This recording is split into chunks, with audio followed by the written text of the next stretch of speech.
warahmatullahi wabarakatuh. Kami mahasiswa jurusan Teknik Informatika Fakultas Teknologi Informasi Institut Teknologi 10 November Surabaya. Pada kesempatan kali ini akan menjelaskan tentang arsitektur perangkat lunak peer-to-peer. Anggota kelompok kami, saya sendiri Muhammad Abdurrahman, NNP 5112-100-704. Saya Mujahid Husin, NNP 5112-100-704. Saya Kamal Yahya, NNP 5112-100-704.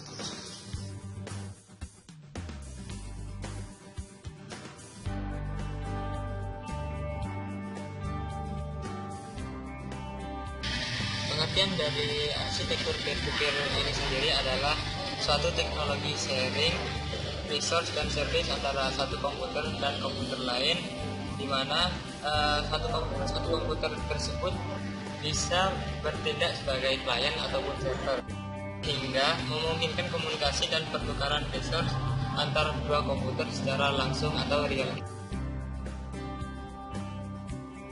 Jenis pure peer-to-peer, di sini tidak ada server ataupun klien, jadi semuanya bisa bertindak sebagai klien ataupun server. Sedangkan untuk hybrid peer-to-peer itu di situ terdapat sebuah central server pusat yang dimana situ menyimpan berbagai informasi antara satu peer dengan peer lainnya.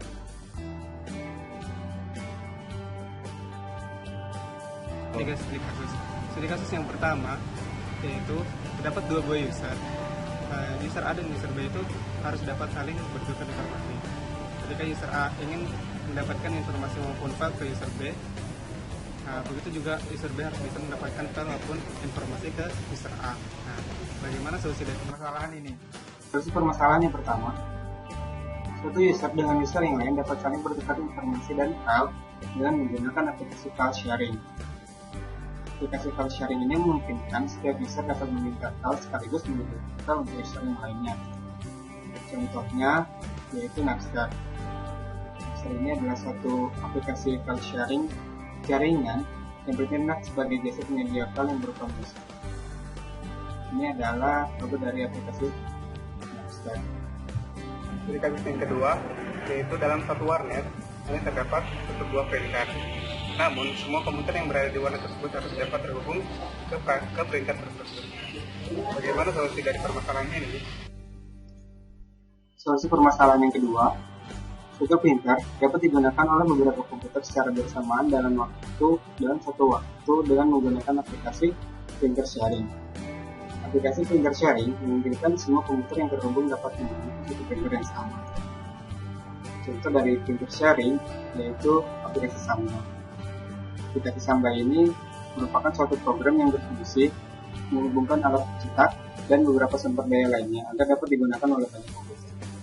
Ini logo dari aplikasi Samba. Studi kasus yang ketiga yaitu terdapat tiga buah user yang terdapat di tiga negara yang berbeda. Namun tiga buah user ini ingin berkomunikasi secara real time juga menggunakan biaya yang minim. Bagaimana solusi dari permasalahan ini? Solusi permasalahan yang ketiga, suatu user dengan user yang lain dapat saling berkomunikasi secara real time dengan menggunakan aplikasi communication. Aplikasi communication ini memungkinkan semua user yang terhubung dapat saling berkomunikasi secara real time. Contohnya yaitu adalah aplikasi Skype. Skype ini adalah suatu program yang menyediakan sarana komunikasi, sehingga pengguna Skype dapat berkomunikasi dengan pengguna Skype yang lainnya secara real time. Jadi ini adalah logo dari aplikasi.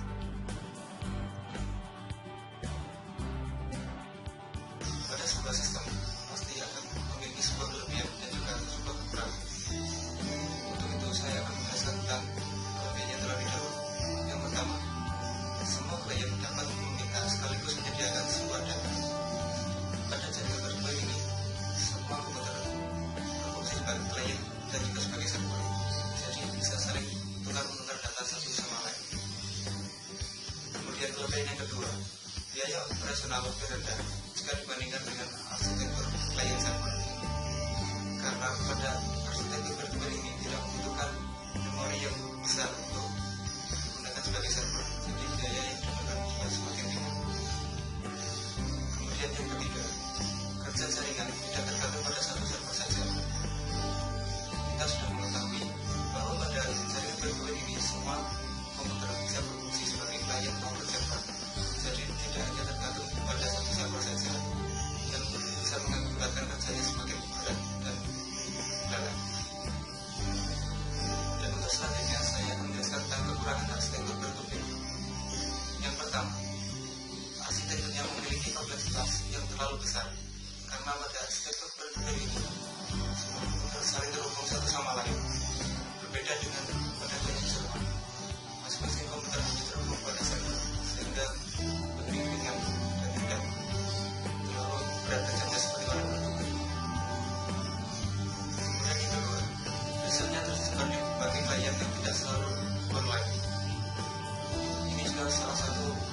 sistem komputer akan menjadi lebih rendah. Ini sudah saya singgung beberapa kali itu. Komputer akan semakin berat karena di sini komputer bekerja sebagai client komputer server yang selalu bisa dimintai atau memberi data, sehingga kerja-kerjanya akan semakin berat. Dan yang keempat, sistem keamanan jaringan ditentukan oleh masing-masing user. Di sini user bisa memilih mana